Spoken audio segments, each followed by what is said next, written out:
الدین بختیار کاکی رحمہ اللہ ایک بہت بڑے ولی اللہ گزرے ہیں، میں اس کے دو واقعات آپ کو سناتا ہوں۔ ایک بچپن کا واقعہ اور ایک مرنے کے بعد کا واقعہ۔ جب یہ بچے تھے،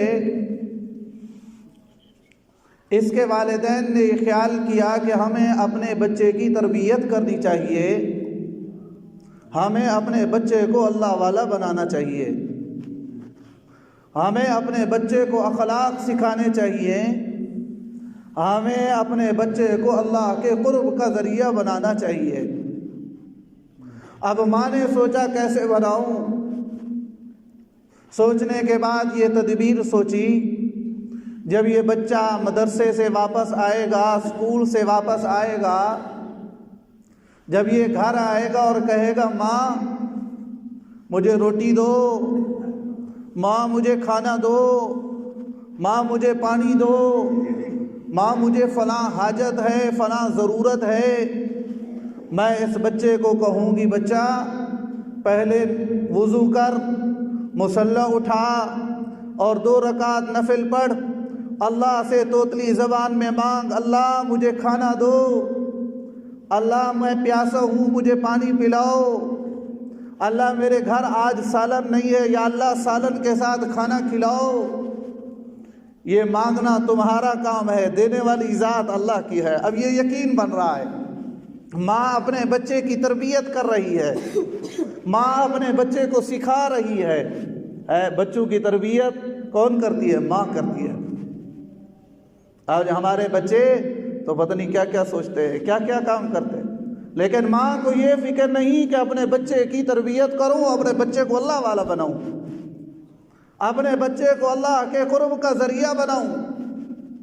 اب ماں نے یہ سوچا ہوا ہے کہ جب یہ مصلی پہ بیٹھے گا، 2 رکعت پڑھے گا، اپنی توتری زبان سے اللہ سے کہے گا یا اللہ مجھے کھانا کھلا، میں چپکے سے کبھی الماری میں کھانا رکھ دوں گی، کبھی رضائی میں رکھ دوں گی، کہیں صندوق میں رکھ دوں گی، یہ بچہ اٹھے گا، پھر ڈھونڈے گا، ڈھونڈنے کے بعد پھر اس کو کھانا مل جائے گا، کیونکہ اللہ تعالیٰ بھی کہتا ہے نا وَفِي السَّمَاءِ رِزْقُكُمْ وَمَا تُوعَدُونَ، میں نے ہر انسان کا رزق آسمانوں میں رکھ دیا ہے، رزق ملے گا لیکن اتنا ملے گا جتنا اللہ نے اس کا لکھ دیا۔ ما اريد منهم من رزق وما اريد ان يطعمون، وہ تم سے مال کمانا نہیں چاہتے، رزق کمانا نہیں چاہتے، وہ تو تمہیں رزق دیں گے، وہی تمہیں کھلانے والا ہے۔ سب کچھ دینے والا کون؟ اللہ۔ بولو بولو کون؟ اللہ۔ سب کچھ دینے والا اللہ۔ اب یہ ماں تربیت کر رہی ہے، اب یہ روزانہ آتا، مدرسے سے آ کر مصلی بچھاتا اور ہاتھ کھڑے کر کے توتری زبان میں کہتا اللہ مجھے کھانا دے، میں کھانا کھانا چاہتا ہوں، میں بھوکا ہوں، فوراً اٹھتا، کہیں ڈھونڈتا، ڈھونڈنے کے بعد پھر اس کو کھانا مل جاتا، وہ کھا لیتا۔ ایک مرتبہ اس کی ماں جو ہے نا کہیں چلی گئی، اب اس کو یاد نہیں رہا کہ میرا بچہ آئے گا اور کھانا ڈھونڈے گا، اس کو کھانا نہیں ملے گا۔ جب وہاں پہنچی، دوپہر کا ٹائم ہوا، پھر اس کو خیال آیا اب کیا ہوگا، اب میرا بچہ آئے گا، مصلی بچھائے گا، اللہ سے ہاتھ اٹھائے گا اور توتلی زبان میں کہے گا یا اللہ مجھے روٹی دے، مجھے کھانا دے، لیکن اس کو کھانا نہیں ملے گا تو کہیں میرے بچے کا ایمان خراب نہ ہو جائے، کہیں میرے بچے کا یقین خراب نہ ہو جائے، کہیں میرے بچے کا اعتماد اللہ سے اٹھ نہ جائے۔ اب وہ دوڑی دوڑی آ رہی ہے، بھاگی بھاگی آ رہی ہے۔ بچہ پہلے آیا، آ کے مصلی بچھایا، مصلی بچھانے کے بعد نفل پڑھی، نفل پڑھنے کے بعد دعا مانگی، روٹی ڈھونڈی، روٹی مل گئی۔ اب وہ ماں آئی، دیکھا بچہ سویا ہوا ہے، اوپر کپڑا بھی پڑا ہے، بچے کو اٹھایا، بچہ وہ کون تھا؟ خواجہ قطب الدین بختیار کاکی رحمہ اللہ، بچپن کا واقعہ۔ فرمایا اٹھو، آپ کو کھانا ملا یا نہیں ملا بتاؤ مجھے، میں ابھی کھانا لے کر آئی ہوں، وہ ادھر پڑا ہوگا دیکھ لو۔ اب وہ بچہ اٹھا، کہنے لگا امی جی میں نے تو کھانا کھا لیا، امی جی میں نے تو کھانا کھا لیا، لیکن آج کا جو کھانا تھا پہلے سب کھانوں سے زیادہ لذیذ تھا، آج کا جو کھانا تھا پہلے سب کھانوں سے زیادہ عمدہ تھا، زیادہ اعلیٰ تھا، آج تو کھانے نے مزہ ہی دے دیا۔ اب امی دعا کر رہی تھی اللہ سے، اللہ میرے بچے کا یقین نہ بگاڑنا، میرے بچے کے یقین کو خراب نہ کرنا۔ اللہ نے لاج رکھی ماں کی اور کھانا غیب سے فرشتوں کے ذریعے رکھوا دیا، جہاں پہلے ڈھونڈتا تھا وہاں کھانا پڑا۔ تو میرے پیارے، اپنے بچوں کی تربیت کرنا، اپنے بچوں کو اخلاق سکھانا، یہی خواجہ قطب الدین بختیار کاکی رحمہ اللہ جب یہ دنیا سے رخصت ہو رہے تھے اپنے وصیت نامے پہ لکھ کر گئے، فرمایا کہ میرا جنازہ وہ آدمی پڑھائے جس کے اندر 3 چیزیں پائی جائے۔ یہ بچہ تربیت تھی نا، ماں نے تربیت کی، اعلیٰ تربیت والا بچہ یہ کہہ رہا میرا جنازہ وہ پڑھائے جس کے اندر 3 صفات ہوں۔ وہ کون سی 3 صفات تھی؟ فرمایا پہلی صفت یہ ہے کہ میرا جنازہ وہ آدمی پڑھائے جس کی ساری زندگی میں بلوغت کے بعد سے لے کر آج تک اس کی تکبیر اولیٰ فوت نہ ہوئی ہو، آج تک تکبیر اولیٰ فوت نہ ہوئی ہو، نہ سفر میں فوت ہوئی ہو، نہ حضر میں فوت ہوئی ہو، نہ بیماری کی وجہ سے فوت ہوئی ہو، نہ کسی اور وجہ سے تکبیر اولیٰ، ایک دن کی ایک نماز کی تکبیر اولیٰ بھی فوت نہ ہوئی ہو، میرا جنازہ وہ پڑھا ہے۔ وصیت نامہ لکھا ہوا ہے۔ اور اتنا اچھا زمانہ تھا، اتنا اعلیٰ زمانہ تھا، اتنا بہتر زمانہ تھا۔ اس وقت نہ گاڑیاں تھی، نہ ہوائی جہاز تھے، نہ بسیں تھی، نہ کاریں تھی، نہ موٹر سائیکل تھے۔ لکھا ہے فرمایا کہ اس کے جنازے میں 15,000 کے قریب محدث لوگ جمع تھے، 15,000 کے قریب۔ فرمایا اس کے جنازے میں 50,000 کے قریب قراء موجود تھے، اور اس کے جنازے میں 80,000 کے قریب ایسے لوگ تھے جو قرآن ناظرہ پڑھنے والے تھے۔ سواریاں نہیں تھی، لیکن اتنا اچھا زمانہ تھا، اتنا کثیر مجمع جمع ہو گیا، لیکن وصیت نامہ پڑھا جا رہا ہے۔ فرمایا میری نماز جنازہ وہ پڑھائے جس کی ساری زندگی میں کبھی تکبیر اولیٰ فوت نہ ہوئی ہو، وہ میرا نماز جنازہ پڑھائے۔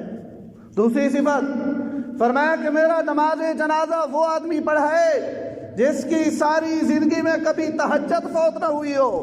تتجافى جنوبهم عن المضاجع يدعون ربهم خوفا وطمعا ومما رزقناهم ينفقون والذين يبيتون لربهم سجدا وقياما والذين إذا أنفقوا لم يسرفوا ولم يقتروا وكان بين ذلك قواما۔ یہ نیک لوگ ساری رات عبادت میں گزارتے ہیں، کھڑے ہو کر گزارتے ہیں، اللہ کو اپنی جستجو دکھاتے ہیں، اللہ کو اپنی محبت دکھاتے ہیں، اللہ کے سامنے کھڑے ہو کر عبادت کرتے ہیں۔ فرمایا تیسری شرط وہ ہے کہ وہ آدمی میرا نماز جنازہ پڑھائے جس نے ساری زندگی میں غیر محرم پر نگاہ نہ ڈالی ہو، غیر محرم کو دیکھا تک نہ ہو، جس کے اندر یہ 3 صفات ہیں وہ جنازہ پڑھائے۔ اگر آج کوئی یہ کہہ دے جو یہ 3 صفات والا ہے وہ میرا نماز جنازہ پڑھائے، میں تو کہتا ہوں کوئی ایک بھی کھڑا نہیں ہوگا، وہ بغیر نماز جنازے کے دفن ہو جائے گا۔ اچھا زمانہ تھا، لوگ عبادت گزار تھے، لوگ نیکی کو پسند کرتے تھے، لوگ عبادت کو پسند کرتے تھے، اچھا زمانہ تھا۔ کتنا لوگوں کا مجمع، لیکن ایک بھی کھڑا نہیں ہو رہا نماز جنازہ پڑھائے خواجہ قطب الدین بختیار کاکی رحمہ اللہ کا۔ لکھا ہے کافی وقت گزر گیا، عصر کی نماز کا وقت قریب ہے، جنازہ پڑھانے والا کوئی نہیں، لیکن ایک آدمی جنازے کے درمیان سے نکلا اور آ کر کھڑا ہو گیا، فرمانے لگا صفیں سیدھی کرو، میں نماز جنازہ پڑھاؤں گا۔ لیکن اس وقت کتنے علماء محدث لوگ کھڑے تھے، ایک نے بھی یہ نہیں کہا کہ آپ کے اندر یہ صفات نہیں پائی جاتی، اور رو رہے ہیں، اللہ سے آہوزاری کر رہے ہیں، اور یہ کہہ رہے خواجہ آپ تو رخصت ہو گئے، آپ تو چلے گئے، لیکن آپ نے میرا پول کھول دیا. پتہ نہیں کتنا زمانہ زندگی کا پڑا ہے، میں کیا لوگوں کو منہ دکھاؤں گا. لوگ یہ کہیں گے یہی تہجد گزار ہے، یہی نمازیوں کا پابند ہے، یہی غیر محرم پر نگاہ نہیں ڈالتا تھا. میں کیسے منہ دکھاؤں گا؟ لوگ مجھے کیا کہتے رہیں گے؟ اے خواجہ تو تو رخصت ہو گیا لیکن میرا پول کھول گیا. مجھے پتا تھا تو کس سے نماز جنازہ پڑھانا چاہتا ہے. تو نے لکھا ہی اس وجہ سے ہے، یا تو جانتا تھا اس صفت کو یا میرا رب جانتا تھا ان صفات کو، اس کے علاوہ کوئی نہیں جانتا تھا. آج تو ساروں کے سامنے یہ راز آشکار ہو گیا. اب تو سارے لوگ جانتے ہیں یہ صفات تو اس آدمی کے اندر پائی جاتی ہے. اب آپ سوچ رہے ہوں گے کوئی ایسا عابد ہوگا، ایسا نیک ہوگا جو پہاڑوں میں رہتا ہوگا، ہے نا؟ سوچ رہے ہوں گے نا، ایسا نیک جو پہاڑوں میں رہتا ہو، جس کی بد نظری کبھی غیر محرم پر نگاہ بھی نہ گئی ہو. بھابھی بھی غیر محرم ہے، مامی بھی غیر محرم ہے، چچی بھی غیر محرم ہے. ہاں، کوئی جنگل میں رہنے والا آدمی ہوگا لیکن جنگل میں رہنے والا نہیں تھا. اس وقت کا بادشاہ، دہلی کے تخت پر بیٹھنے والا خواجہ شمس الدین التمش رحمہ اللہ تھے. اس وقت کے بادشاہ اتنا نیک ہوا کرتے تھے، اس وقت کے لوگ اتنا نیک ہوا کرتے تھے. بادشاہ ہوتے تھے لیکن تہجد گزار ہوتے تھے. بادشاہ ہوتے تھے لیکن ان کی تکبیر اولیٰ فوت نہیں ہوتی تھی. بادشاہ ہوتے تھے لیکن غیر محرم عورت پر نگاہ نہیں جاتی تھی. فرمایا نماز جنازہ تو پڑھا دی لیکن اب میرا راز کھل گیا. اتنے بڑے ولی اللہ کے سامنے عبادت کرنے والے، اللہ کے سامنے جھکنے والے، اللہ کو اپنا مشکل کشا حاجت روا ماننے والے، اللہ کی طرف دوڑنے والے. فَفِرُّوا إِلَى اللَّهِ، اللہ بھی کہہ رہے دوڑو. کس کی طرف دوڑنا ہے؟ اللہ کی طرف دوڑو. اللہ کو اپنا مشکل کشا حاجت روا مانو، اللہ کی عبادت کرو، اللہ کے سامنے سجدہ ریز ہو جاؤ. اگر غلطی ہو جائے